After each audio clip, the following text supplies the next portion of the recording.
All right. Hi, guys. Welcome to the RegiCast. I'm your host, Reginald. Joining me is Michelle.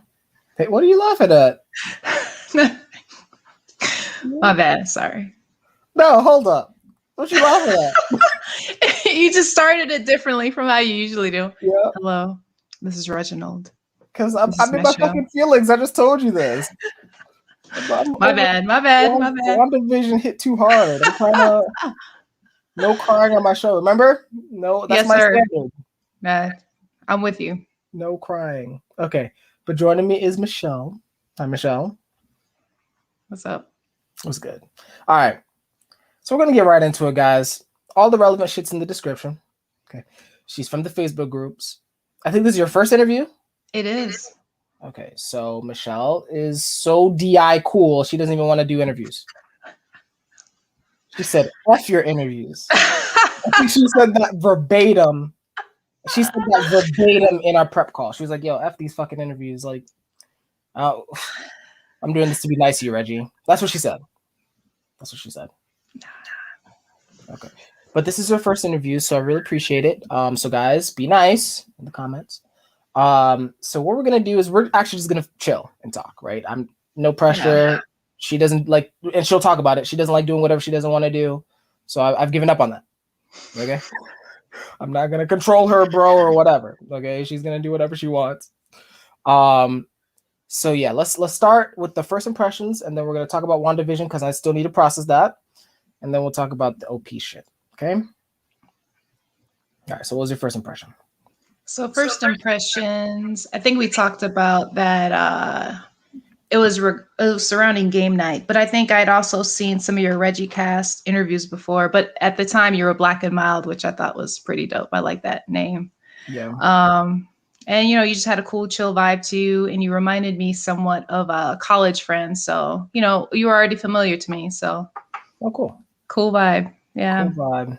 I appreciate that. Apparently, I'm demon cool vibe because I'm, I don't know what I'm doing right. I really don't. I've given up.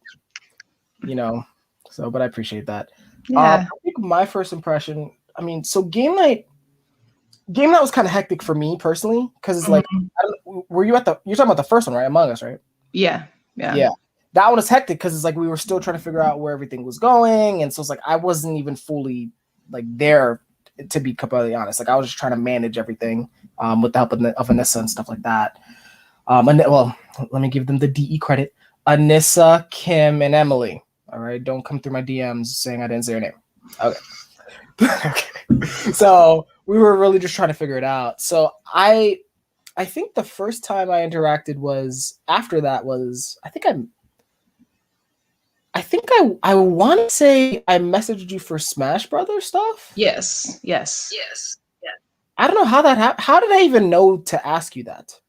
I think the initial post was something about potential for game night and game suggestions. So it was a poll. And I had put in there, Among Us with voice chat. But then I said something about I was trash at Smash.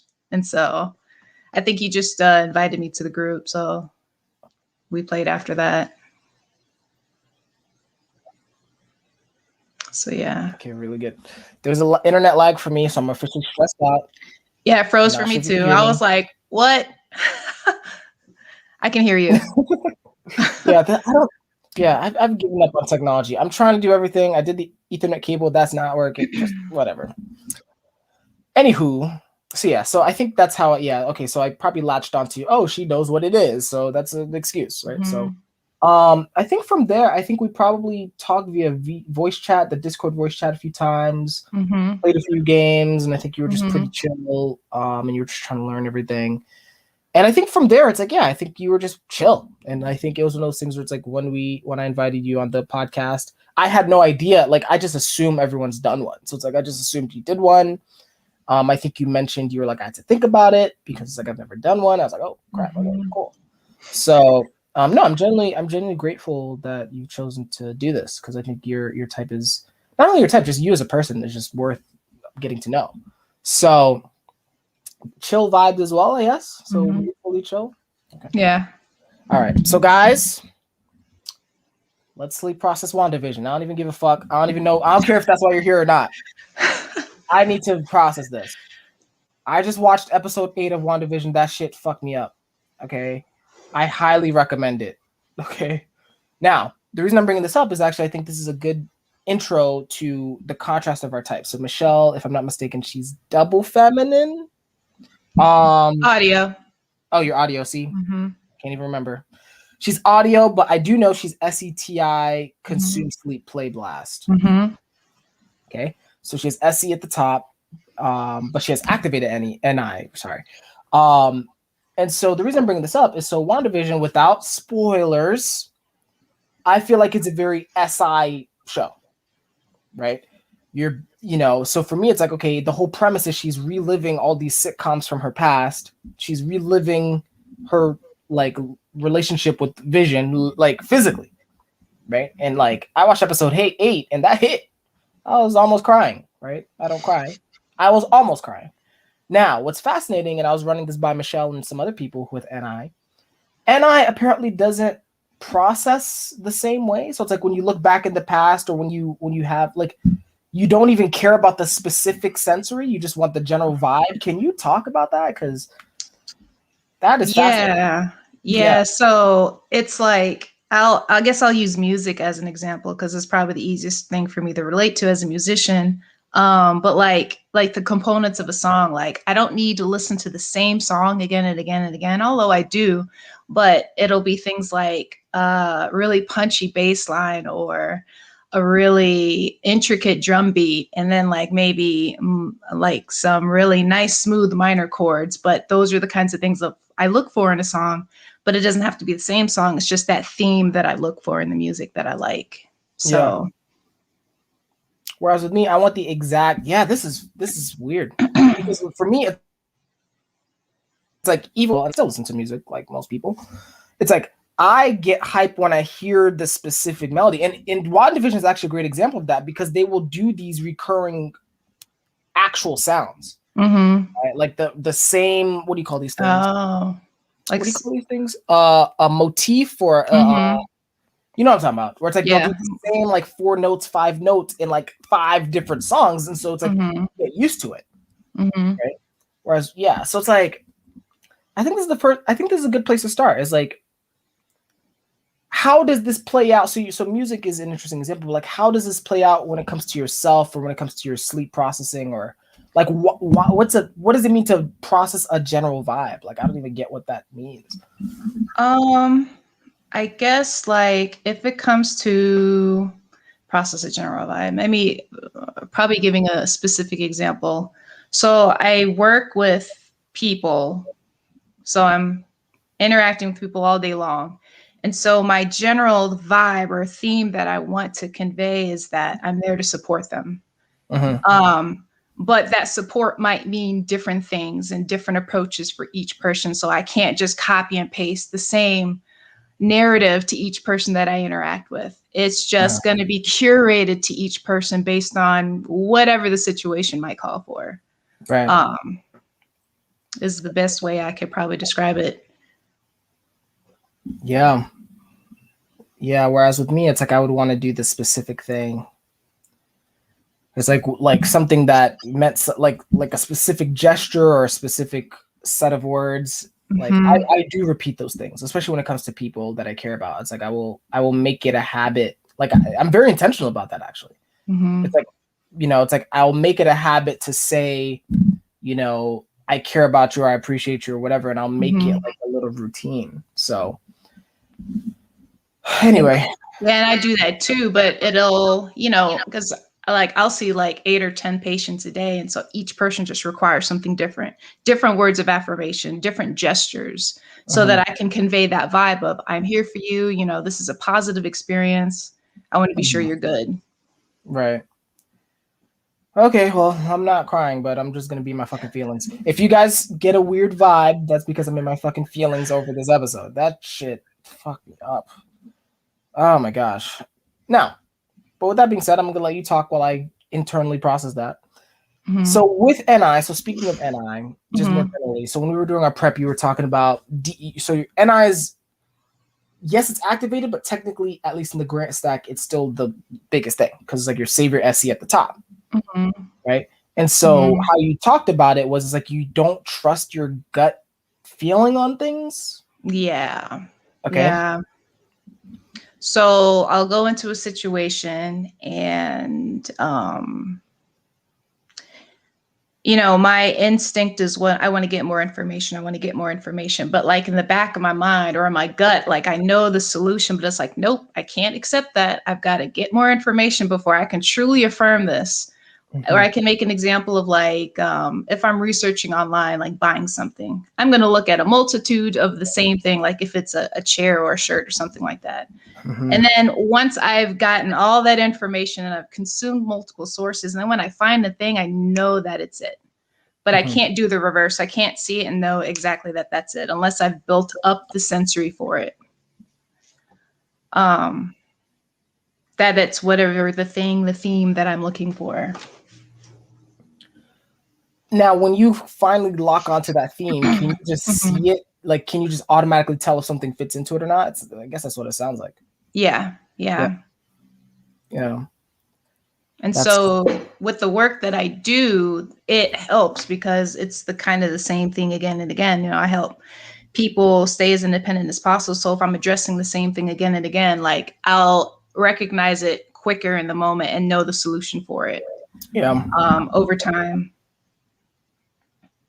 But when something's really new, then it's like, oh no, I don't know what this is. Kind of like doing this interview. It's a really, really new thing. So it's like, you know, I don't know what the vibe, the missing information thing is surrounding this until I actually do it. So, and I'm probably not the best person to start with because I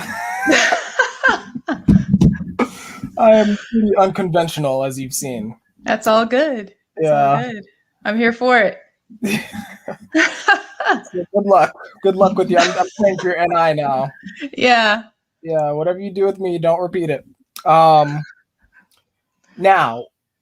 with that being said, since you have safer sleep, when you do your NI, you primarily do it to prep, like to prepare for worst case scenarios, it sounded like. Yeah, I thought more about that. So like, of course, the worst case scenarios stick out to me, but it also applies to kind of like the positive scenarios as well, where I kind of plan out how I might approach a certain situation. Like this interview today, you know, I thought about that. Like, okay, what are the worst things that could happen? All right, those things probably won't happen, but what can I bring to the interview or to ensure that I make it a positive experience for myself? And so I might kind of play those scenarios out in my head. Now I'm losing my train of thought there. No, you're good. I mean, so you prep now. Yeah. When you're doing prep, you mentioned to me, and this was fascinating, you're preparing with a certain identity in mind. Do you remember that? Yes. Can you like elaborate on that? Yeah. So it's the person that I want to be in that situation. So as long as like, if it's a matter of like honesty, for example, I think that's probably a good one. Like, you know, it's part of my DI that I don't like to be dishonest in any way, shape or form. I rather come to a person and be straightforward and honest if they ask me. If I feel like the moment that any type of deception is required, like there's a lot of resistance for me. And so I like to plan those situations out in advance. If it is like a hard conversation to have with someone, how can I frame it the best way so that I can stay true to myself, but also respect that person? And so how do you determine those, or how did you determine those identities that you like? Is that something you just known in advance or like, you know? I won't go into too much detail, but I think it's a lot of part of my like upbringing and experiences that I've had with my family members and stuff like that, where, you know, there was a certain way I didn't want to be. And so I curated that identity around that. Wow. And you just kind of kept that in front of you. Okay, that's kind of cool. That's kind of cool. Yeah. Okay.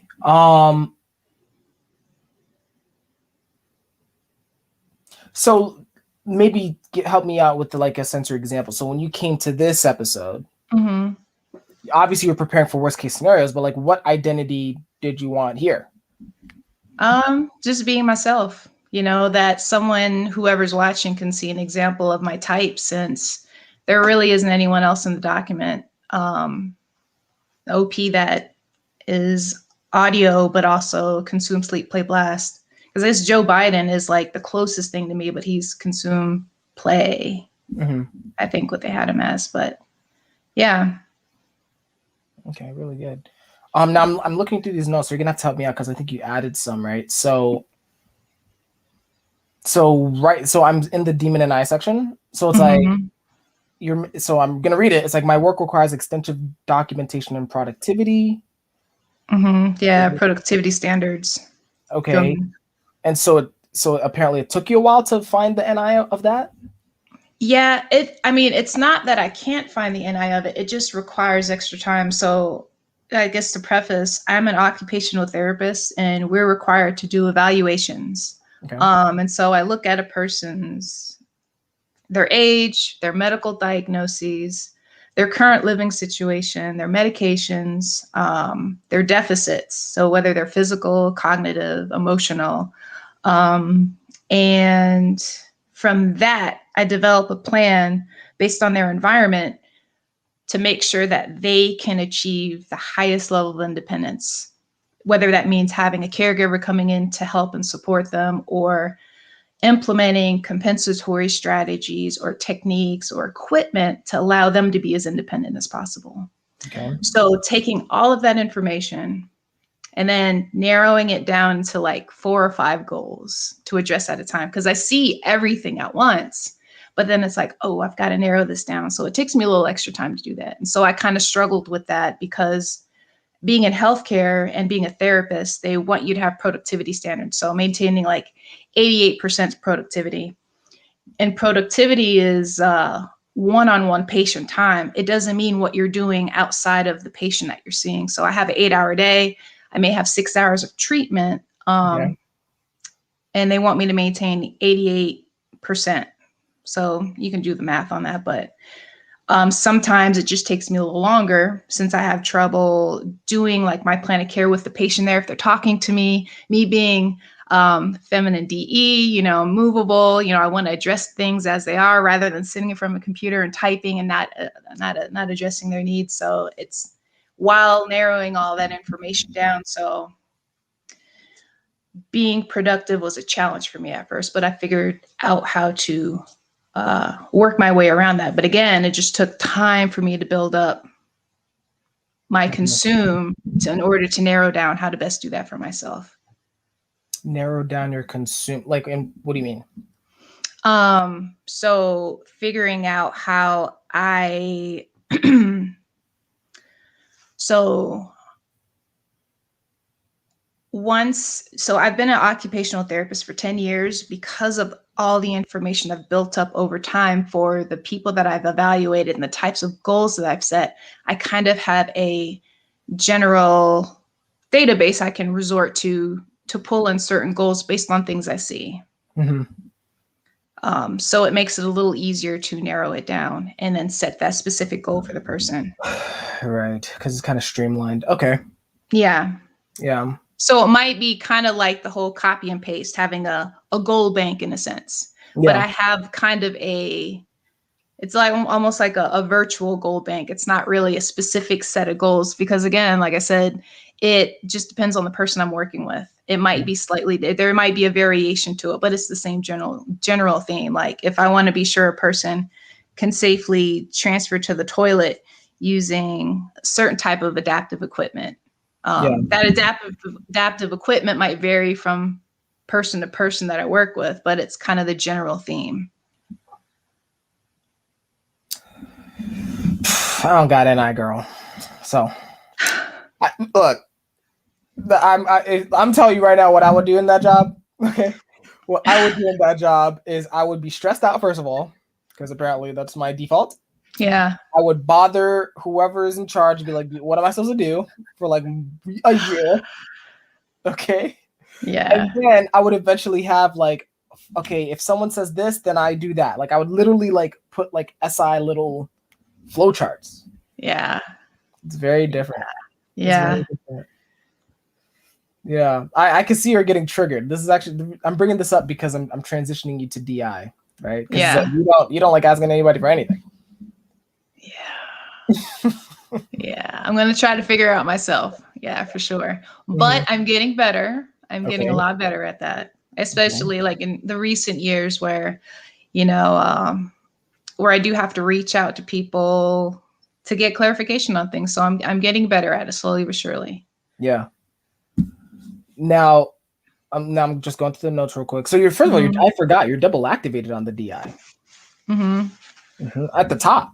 Like, so your Mm-hmm. DI on, yeah, your consume sleep. Yeah. Mm-hmm. So before I even do this, and I apologize, I'm doing an any channel change, but I just remembered. So one of the hallmarks of consume sleep, they called them like the mopes. So it's like they have like this rich inner world. Do you relate to that? Yeah. Okay. Yeah. Okay. You want me to expand on it? A little bit. Yeah. So yeah, definitely. I probably that's where so before I was typed by OP, I thought I was an IP. Okay. So I saw the kind of the divide between the DI and the DE, because I am very much in my own world. Like I have all my hobbies, which are pretty much solo hobbies. I do collab with other people, but it's always kind of distant. It's like a link I can send or a quick communication if I do collaborate with someone. But generally, I'm like on my own in my world, like playing guitar or making a song or playing video games, like role playing games and things like that. So yeah. Okay. And so So one, definitely. Oh, sorry. Go ahead. no, I apologize. So one thing you taught me about, I think it was you specifically, where it's like, because during our prep call, I kept making these assumptions of, oh, I know you don't want to be bothered with me, or like I was like doing all these DE little bullshit statements. And one thing you mentioned was you're like, Reggie, DI is not like always selfish. It's just literally, I'm just doing my own thing over here. I think that was you. Right? I'm not sure. It might have been. I'm going to give you credit for that. All right, cool. I talked to so many people. I'm going to pretend you said that. So, all right. Well, let me ask. So it's like, do you just view the world that way? Do you view people as, hey, look, you're doing your own thing and I'm doing mine? And like, yeah, if we, yeah. Yeah, if we cross paths and can collaborate, that's great. If we can align, especially with interests, like that's where I get energy. Like when I align with someone in terms of an interest, like music or a video game, then I'm like I'm in, and I want to engage with the tribe. Then, but yeah, I rather let people do their own thing. So, okay, so I think I need to dig here a little bit. So I'll share how I go about these things. So when I'm interested, I bother people to get them to at least try it. Yeah. You're not doing that. Mm-mm. Mm-mm. But then how will you know if they're interested in something? That's kind of where I seek out platforms for that. So like, okay, I'm on like I mentioned, I'm really into music. So I joined a app called Acapella app and an app called Voicey. And that's like a platform dedicated to music. So I get to collaborate with people that way. And the way it works is like someone will like post a cover of a song and it'll have an open square and I can import it, do my thing on it, upload it. So it's me collabing with other people, but without that direct interaction per se. Well, yeah, and not only that, so it's cool that you say that because the platform is built around a certain DI, right? It's like if you're interested in collaborating on music, you go here. So it's like it's already it's like sleep. It's pre-organized. So it's like you don't even need to bother them. Whereas for me, it's like I'm not on those type of platforms, right? It's like I'm in the Facebook groups. I'm like, look, someone here has to like Smash Brothers. Yeah. You know, right. Someone so I tend to gravitate towards things like that, and then like in that way find groups to be in. Just like outside of like the virtual world, before COVID, I was performing in 2 bands. Little German band where it's like the entire Oktoberfest German experience. You know, we dress up in the Lederhosen, the Dirndl, we drink beer, we play good music, people have a good time. And so I got to meet like-minded people. It's a cultural association because I'm part German as well. So, you know, And yeah, and the other band is Carytown Band. Again, I just get to play trombone with like-minded people. And so it makes it fun that way. And that's how I engage with people. But it's not really like a direct one-on-one conversation. I'm like asking about how people are doing in their lives and all that stuff. It's like I come, I play, you doing all right, cool, and then I'm out. Yo, I used to get offended by shit like that. Okay, so you're just look, I'm not even saying this to be negative. I literally just didn't get that that's how you were trying to connect with the person, because it's like, because for me it's like I'm so let's use Smash Brothers as an example, right? So it's like I created that little group. It's like, yeah, we're playing or we're out, and I get that more so because it's like, look, I'm just trying to make sure people are getting their booty whooped, right? It's my DE responsibility. Yeah, it's my responsibility to do that. Yeah, everyone needs to be treated fairly and get disrespected. Comma, but one thing I've noticed is that, especially for people who I've interacted with outside, that's like, if I just see you and then I'm out, and then it's like we don't connect at least a little bit, like as humans, I guess it's like, this is kind of weird, right? It's like if someone just showing up and then bouncing, you know. Yeah, it's like someone showing up to the cookout, getting a plate, and then going. Yeah, it's like, yeah, we ate together. What do you? What else do you want from me? Like, it's like, what? You know? Yeah. So, but for you, but talk to me about your experience of that. Like, when do you feel connected to the people when you're just kind of in that zone? I guess, like, in the moment, yeah. I guess that's where the SE comes in. Like, in that moment, for that experience, I feel very connected. But once, I transition and go home or something like that, then it's, I don't know, I guess connection is severed. So what leads you to keep a connection with someone? Because I think you're married, right? For example, I don't want to get into business like that. But yeah, no, you're good. How did that happen then? So we met through work. So I used to work for Best Buy. And so we met through work, and we just clicked.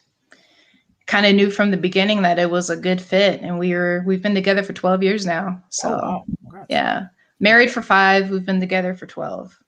Okay, but have you like broken down how that click happened? So that's a great question. That's something I have to process a little bit. I mean, I know at first I didn't really like him. I tell everybody about the story, but he was very persistent. And this is pretty funny, actually. He was like, hey, I got a copy of Gears of War 2. You want to come play with me? And I was like, yeah, sure. Let's go do that. And so that's how we started hanging out. And then he started to grow on me. And yeah, we started dating from there. He has good taste. You just brought back some SI memories. Yeah, right? Gears of War 1 and 2 are pretty great. So good. Yeah. Okay, so that makes sense. So you start. So yeah, so this kind of goes back to the DI thing. It's like his lane matched your lane. Okay, and so you guys just built off of that. Yeah. Yeah, he found a way to engage me. So yeah. Okay, really cool. Now with that being said, let me pull this up because I think there was a few clarifying things as well. Oh, okay. So there's some notes here. So, so your DI is masculine. So the note I have here related to that is that you're extremely hard on yourself. So it almost sounds like because I wrote a note here of not good enough. So you almost have the not good enough disease of the DE. So what's going on? Well, I don't know that it's that. I think I also put a note in there somewhere. Yeah, let me look at the note. Yeah, about SE. I know in one of Dave and Shan's videos, they talk about how SE is always comparing themselves to everyone on the spectrum in terms of like skill set. So say, for example, I play trombone. Yeah. I consume other people that play trombone. So I hear people that are really, really good, and then I hear people that aren't so good. So I'm going to compare myself on that spectrum and say, and that's how I gauge myself. Like, I'm not really that good, because there are people out there that are really, really good. But it's not like a DE kind of tri-validation thing. It's just more so it's just like a fact. It's the masculine sensory. It's like, I know I'm not as good as them. Okay. Because I can tell based on my technique and my tone and, how I might improvise or, how well I sight read, those sorts of things. Yeah. But I know I could work on it to get better. But okay. So that. So, but even with that fact comparison, right? does your DI want to be at the top? Or what is your DI doing? I think it's more like self-amusement, like in terms of music and whatnot. It's like I'm not trying to be the best or anything like that. It's really more of just like if I'm doing music it's for really self-amusement because I enjoy it because it's fun and I like creating music.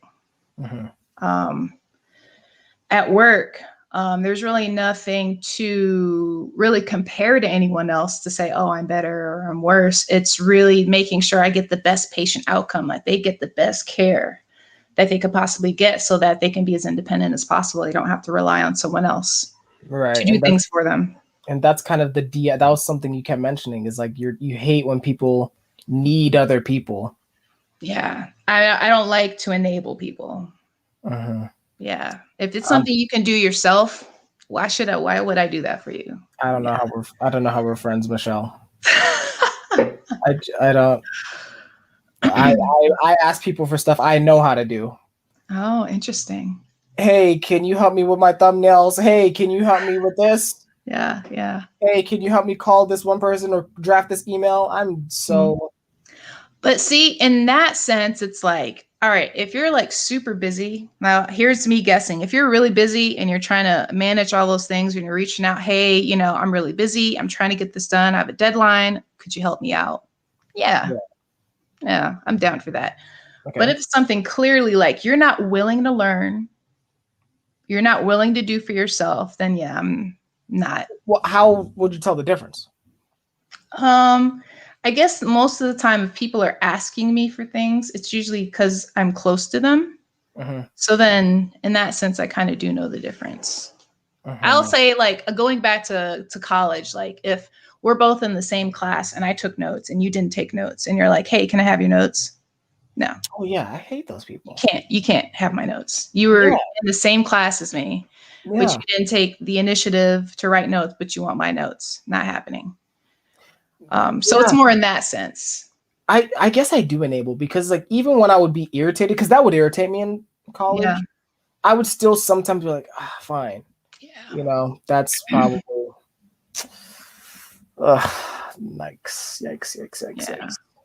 Now, and then the last thing before we start jumping to another part, you got the don't control me bro syndrome, right? So the DI, you're like, I have a clear note here. You're like, you're not going to get me to ever do something I don't want to do. I was like, whoa, okay.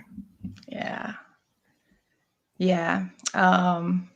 Guess that's definitely where my masculine DI comes in, where I can be pretty stubborn. So I could be doing something and then I was thinking about that because TE can be kind of triggering for me in that sense. Because they're like, hey, you can do this way and it'll be better. And I'm like, well, my way works for me. Right. Why would I do it differently if it works for me? But I've learned to soften that and say, all right, let me check out. Let me see what they're saying. Let me try it out.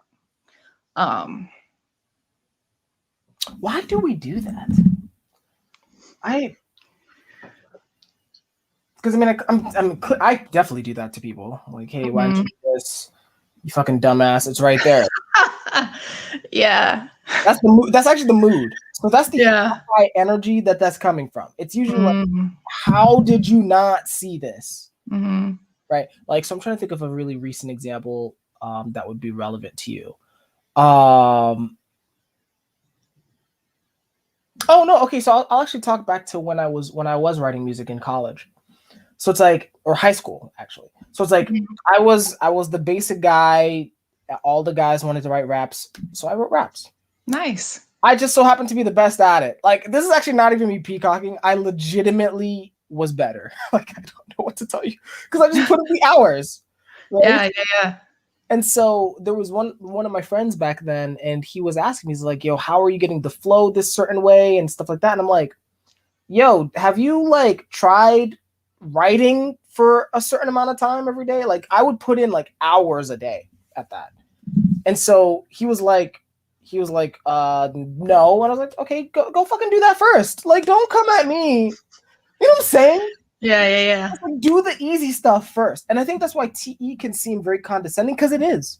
It's like, yo, did you do the easy shit? Yeah. Right? Now, I guess my question is, when you're getting the TE advice, it's like, and this is not me trying to like put you like be condescending. It's like when they give you the TE advice, does it seem as though like do you not give them an indication that you've done the basic steps? It all depends on the person I'm interacting with. Okay. I feel like I'm probably more, if it's a person I don't know as well, I'm probably just going to be like, all right, let me just stop, listen, see what they have to say, go along with it. But if someone closer to me, I might bite back a little bit. Yeah, because you kind of know. Yeah. Yeah. So do people give you advice on like music, for example? Because that seems to be in your DI.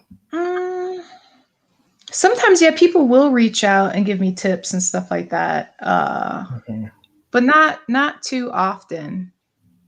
Not too often. Yeah.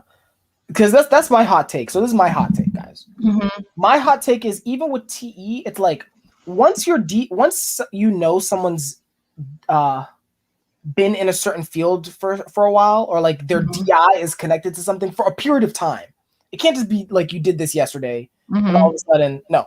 You have to be like, it's like I like if I knew you for like let's say a few months, I'm like, okay, Michelle's still doing music. I'm gonna shut the fuck up. I'm gonna be like, you know what? Like I might say one passing thing, but then I'll back off because it's like I'm like, okay, she probably knows the field. Okay? Whereas if it's like someone who's like, let's say it's someone who's DI, and I've noticed this, and I think you've noticed this. They'll come into the Facebook group, for example. They just get typed, and all of a sudden they're trying to tell me about DI. You're like, bro, can you back up? Like, go try watching these classes first. That's where I get very TE. I'm like, yeah. Don't talk to me yet. I don't know if that makes sense. That's just It does. That's me ranting. No, it does. It's almost like, sometimes if people, I guess like not calling anybody out, but like consume lasts, if they're not willing to put in the research for something, but they're asking you to research for them. Because I have like patients that are kind of, like that, don't want to put in the work for themselves, but they rely on you to do all of it for them. And it's like, what's funny? All right. What's funny is I'm actually thinking of people who are blast specifically. Oh, that's what I'm thinking of. So it's probably true both ways. I think the common thing. So this is what I'm trying to say is like, so DE, what I'm trying to process, awkwardly in this rant is like, so DE, at least like one of the things associated with is about Pharisees, right? So it's like for me, it's like I think at least my TE, and I guess I'll have to look into this when I talk to other people. Is like I feel like TE only gives advice when it feels like you're fucking dumb. Or if it feels like you just started. It's like, well, okay, let me just tell you how to get started. Gotcha. I'm not gonna I'll tell you how to get started. I'm not gonna tell you how to like do something 6 years from now. Gotcha. I'm gonna back up. That's why you were saying earlier, if you're asking me if I gave them input on my experience related to the thing that I'm doing. And a lot of times I don't do that. Exactly. That's why I'm saying Gotcha. That's why you might be getting more TE tips than you need. Because they're seeing a void. They're like, oh, she didn't tell me she's doing the thing. So it's like, let me help her. Gotcha. Yeah. Which is a perfect transition to you being blast last. So you need to blast more. So what the fuck? Why aren't you doing that? See, this is my TE. That's a TE tip right there. But that doesn't bother me. That's a TE tip right there. That doesn't bother me at all, though. Yeah. That doesn't bother me. Yeah. I do blast at work. At least I feel like I blast a lot. Okay. And I think where the blast last comes in, it's like it's the poor perception that it's assumed that everybody knows the same thing and the depth of the thing. So I don't feel like I have to go over it so many times and explain it, because that's how I feel. That's how my impression of blast is like kind of saying the same thing. Yeah. Again and again and again. And I have trouble doing that. I think maybe also because it's OE, and I might be misspeaking, but that's where it's hard for me to blast, because in my younger years, especially, it's just in the assumption that everybody knows and everybody sees the same thing that I'm seeing. So it's kind of implied, and I don't have to go into detail on it. That But is it's not the case. not the case. People are Right? dumb. It's not the case. People are dumb. Telling Again, you. that's something I've learned. Something I've Yeah, learned. you don't. Yeah, don't trust me. Yeah. Yeah. Yeah, rest in peace to that. Um, that's fascinating. Okay, I'm gonna take a note of that. I think a few other things, and then guys, real quick. I know there's a few of you. Hi, if you guys have questions, Michelle's only done one episode or one interview. This is your chance, because otherwise she's gonna disappear and she's just gonna play Smash Brothers with me. Okay. All right. Let's see here. Let's do a compare and contrast real quick, because I think we have 10 minutes before we start. So this is actually going to be especially interesting, just given like the community conversation around FI and TI and all this stuff. Have you been tracking that at all? A little bit. A little bit. Mm-hmm. So let's start with just the basic, like FI versus TI, like stacking emotions versus your stack. Like, it doesn't even sound like you're stacking logic necessarily. Like what are you stacking? Great question. What am I stacking? I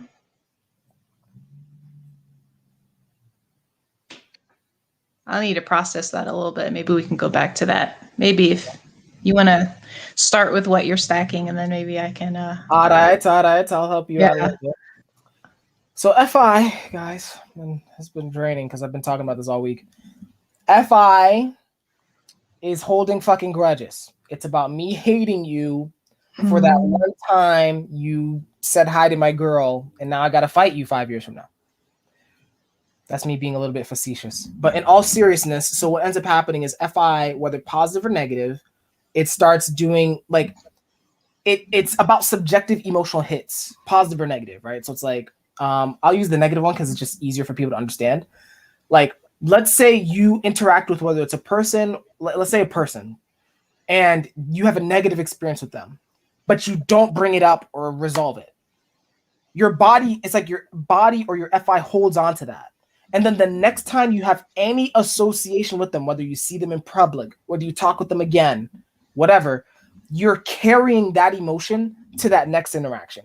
And let's say that interaction goes bad. Then you're adding that emotion to the one that was already there, and you're just doing that, right? And so what ends up happening is that, like, it creates this increased intensity, or at least this cloud of emotions, that, like, every time you interact with that person specifically, you get hit with all of those emotions at once, right? And that's where people, like, you know, for example, I think David Shan have talked about, like, that's why people hold grudges, for example. Like, grudges needs to be more of an FI thing. I think this is why people go into career fields based on some random anime they saw in, like, second grade. I'm serious. Because, like, you have a positive emotion associated with it, and then it just builds, right? And so on. So that's what stacking or compounding emotions is like. So I don't know if that helps explain that a little bit. Yeah, it does. Kind of gives me a sounding board to progress from. I'd say it's all about reasons for doing things, I guess. Like, I have a multitude of reasons for why I might like something or do something a certain way. And it's just very personal. Mm-hmm. Well, what do you mean personal? Like, and obviously I don't want you to, like, out yourself, just, but, like, yeah. What's the personal nature of it? Like, even for doing this, let's say, for example, like doing this interview, like I, had my, having an online presence. While I have an online presence, it's like one of those things that I'm not really interested in entirely, but I put myself out there online. But because it makes me uncomfortable is the reason why I'm doing it. Okay. And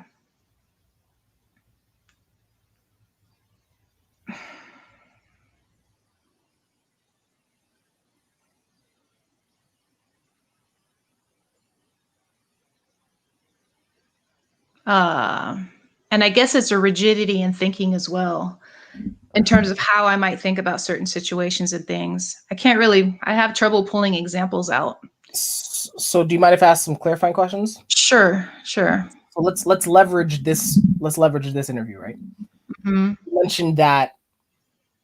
It's like you had two conflicting reasons. It's like, okay, well, if I don't see, I was gonna project FI right there, so I'm trying not to.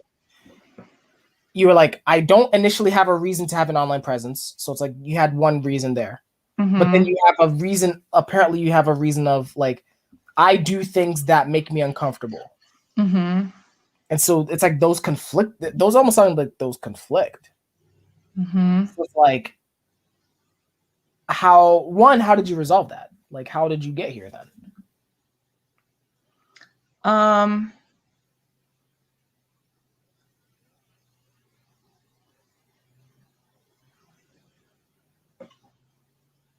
So when I talk about like online presence, like, you know, like I mentioned, acapella, app voicey, like I do music, I post videos. It's of me singing and doing music. So I'm projecting, I guess, kind of in the sense, my identity through playing like an instrument or music or whatnot, which is very different from me speaking and talking about myself and who I am. I guess that's where it's like very, I see. I don't always like to share verbatim specific reasons for why I do things. It's just, I guess, very private and personal to myself. And I maybe that comes into where it's like, I don't know the tribe's perception and the pattern and the perception. And so it's like, it's private. I'd rather keep it to myself. Why share it? Do you have like a fear of sharing the TI? Like, the reason I'm asking this is because I 100% have a fear of sharing my FI. I find it scary. I'm uncomfortable. It is. It is. To have a multitude of reasons for doing things, but it's like people don't really seem like they care about those reasons, right? Right. So it's like, yeah, it's like they'll just kind of shit on it, basically. Yeah. Yeah. Well, so I feel like if my reasons are stacking, I do feel like it's kind of similar to TI, but it's like there's no emotion. There's necessarily no emotion. It's just my thinking. I'm very overly focused on how I think about things, and I might overthink things. And I think maybe that's what it is having been judged for being overthinking things most of the time. And I just don't want to hear that. Oh, you're thinking too much about it. You're overthinking it. So what response would you want then? Like, let's say you shared your thoughts on something. What response would you want, ideally? For me, it's more like, oh, I see where you're coming from. Have you considered this? Isn't that like a TE tip though? I guess it's just as long as it's like, hey, if it's not like, hey, that's stupid. You're thinking stupid. Got you. It's more acknowledging, I see where you're coming from, but what about this? But if it's like, yo, that's stupid. So you want the thinking to be at least respected. You're willing. It sounds like you're willing to change it. Yeah. But you want it to be at least like you want it to have. This is the same thing with FI actually. Yeah. Right, because with FI, it's like I know half of the things I'm emotionally reacting to are ridiculous. Right. Like it's like, so for example, I'll share with something new today. There was one person who texted me a 1-word text answer, and I got in my fucking feelings. That makes no fucking sense, guys. People have lives. Not everyone has a stigma against sending 1-word answers, but like I got hit with that. So it's like I brought it up, and yeah, that would have been the worst thing in the world. It's like if I bring this up, and look, even for me, I know it's like this is a little bit, it's emotional. Like it doesn't make sense, but it's like here, if they were like, well, don't feel that way then, or like what's wrong with you? Grow up or whatever. Yeah, then that's like, then you should go die, metaphorically. Metaphorically, guys, I wouldn't want you to kill yourselves, except if you fuck with my FI. That's just how, So that's interesting. So there's that mutual. So for you, it's like you want it to have space in the world almost. So it's like at least seen, or no? I rather it be seen through. I don't need it to be acknowledged directly, but just like I think you brought up the perfect term. It's like respected. Like I like it to be seen through what I'm doing, not me expressing it through words to you, like when I'm doing this thing of fixing something, or if I'm doing this thing of preparing a meal, or if I'm doing this thing and helping support someone to do something. I don't need it to be verbalized and shared in a sense. I'd rather show it than, I don't know. That's an interesting difference for me personally. Mm-hmm. I think I want it verbalized personally. Now, I don't know if that's a savior or demon thing. I don't know yet, because like I think I've seen people with savior FI mention stuff like this. Yeah. So it's almost like you want to. Yeah, this goes back to the silent flex. I don't know if you've heard me talk about that. Yes, with Dallas. Yeah. Yeah. So it's like it's like you want to do the thing, and you want people to be like, oh, she's doing it for this reason. It sounds like, or these reasons. So it's like you almost want someone to read your mind. I wouldn't say that. I think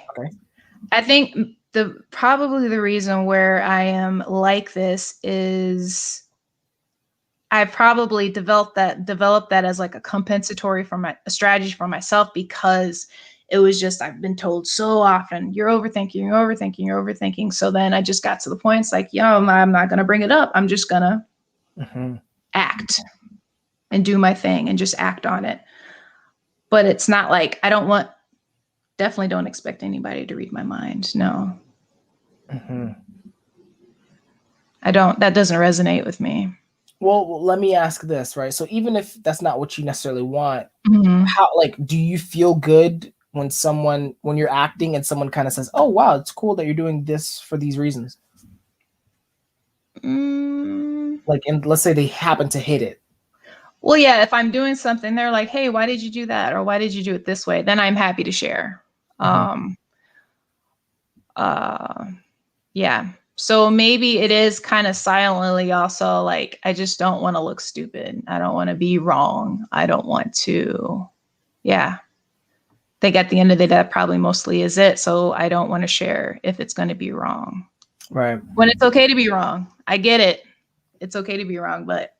Yeah, no, I get it too. Like if TI is like FI, then I get like, you know, it's like that shit's personal. Like, it's like you don't just get over that like in a minute at least. Yeah. You know? Okay, really cool. So let's do this. I think there's one or two questions. So I'm gonna go ahead and ask those. If you guys, if you have any questions for Michelle, now's the time. But so far, I'm just gonna ask these two questions, and then we might start wrapping up. Okay. All right. But before I do that, first of all, what music instruments do you play? I forgot to even ask you that. So I play piano, self-taught, trombone, and guitar. One of my new COVID hobbies is bass guitar, and I recently got an electric guitar. So I mostly played nylon acoustic, but I'm trying to branch out a little bit from that. So yeah. You're doing a lot. Yeah. But aside from that, I like to produce music. Okay. I don't have the mixing mastering part down pat, but yeah. And I like singing and layering vocals and doing harmonies and things like that. Okay, cool. Yeah. Are you full-time musician? No. Oh, okay. No. Oh, no, you're doing occupational therapy. And then you're doing music. Okay, cool. Yeah, music is a hobby. All right, so it sounds like a very time-intensive hobby, which is cool. Yeah, it can be. Yeah. That's good. That's good. Okay. So let's do this. Let's ask, guys, I'm gonna ask these two questions and I'm gonna do my blast. Okay. So let's go ahead and start. So special shout out to Adrian, first of all. Hi. Natasha. Hi. All right. Do you need reasons for your interests? And if so, how do you find reasons for your interests? That's a great question. So for example, I recently took up paint pouring, which is a fluid art. You essentially mix paint with a pouring medium and you pour it on a canvas and you move it around and it creates this really abstract art. The reason I got into that was because I wanted to make art for my house. I figured, why go out and buy it when I can make it myself? So I looked into that and I really enjoyed the process. It's time consuming in terms of prep, but once you actually do it, it's really quick and it's done and it's over. So if I have a functional reason for doing something, if it's going to apply to my day to day and it's going to help improve whatever process or thing I have going on, then that's enough reason for me to look into it and learn about it and do it. Mm-hmm. Okay, really good. And then the second question from Natasha is, what is NF Demon Blast like? That's a tough one. That is such a tough one for me. I still haven't quite figured that out yet. Mm-hmm.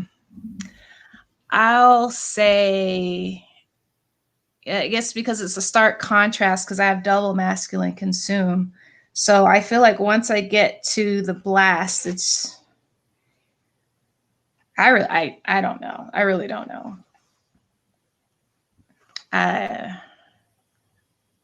The best thing I could say that I've gone through all my animals until I've locked onto the value of whatever the situation is, and then the vibe or the pattern, and then emphasizing the person feels good while helping them realize the potential outcome of whatever I'm trying to blast on, or teach on. That's a tough one. I don't know. Yeah. It's okay. Yeah. You know Natasha, so she can message you. Yeah. So, all right. So let's do a little wrap up. First of all, Michelle, I didn't even know you had like these social media. Are you comfortable sharing where people can find you musically? Yeah. Okay. So I have 2 Instagram accounts, one for music, one for art. Okay. So the one for music is Gure Music, and it's Gure and then Musik. So music spelled like the German word for music. And then Iridescent Sky. So iridescent spelled normally, and then sky with 2 Y's. Mm-hmm. And I'm Iridescent Sky on TikTok. And yeah. Okay. And then how about those other platforms? Yeah, so acapella app, it's also Gure, Gure with a little line, the macron over the E. And then on Voicey, it's Guare, because they wouldn't let me do the little macron over it. So Gurae. Okay, really good. So yeah. If you would, I'll add that in the description once I'll message you. I had I generally had no clue, so that's pretty cool. Yeah, you're good. I'll definitely check that out myself. Okay, so Demon Blast time on my end. Okay, so guys, she just told you where the fuck to find her. Go check her out. Go subscribe. Okay, check out her music. Send her some really nice comments and say Reggie told you to say that. Okay. Next, all right. I forgot. She does not have other interviews, so I can't even say the thing I normally say. So if you guys didn't ask questions, you fucked up. I don't know what else to tell you. Leave a comment, I guess, and then we'll see if we can get an answer for you. Next, guys, much like Michelle knows. Michelle, you know you can still catch these hands in Smash Brothers. Shirtless Sephiroth bodies people. Michelle, I'm not even gonna out you like that. I'm not even gonna I get my booty whooped. Let's put it like that. Yeah, I get my booty whooped. It's just disrespectful. I actually feel almost bad for what happens to Michelle in Smash Brothers. It's just obscene. So feel free to join us. Okay. If I'm not mistaken, we're still actually gonna do a tournament next week. I'm trying to keep it low key just because I've been tired, but we're gonna do like a local friendly tournament between ourselves. If you want to join, come through. My friend code is in my about page. Okay, guys. All right. Finally, okay. I am trying to do the DI thing of not giving a fuck about subscribers. I'm trying. So I turned the subscriber count off. I genuinely, legitimately don't know how many people have followed me. It could have dropped to like 10. Like, I just don't know. If you're interested in seeing what other videos are coming out, right? Interviews, clips, those type of things, please subscribe so that I don't have to harass you in the Facebook group.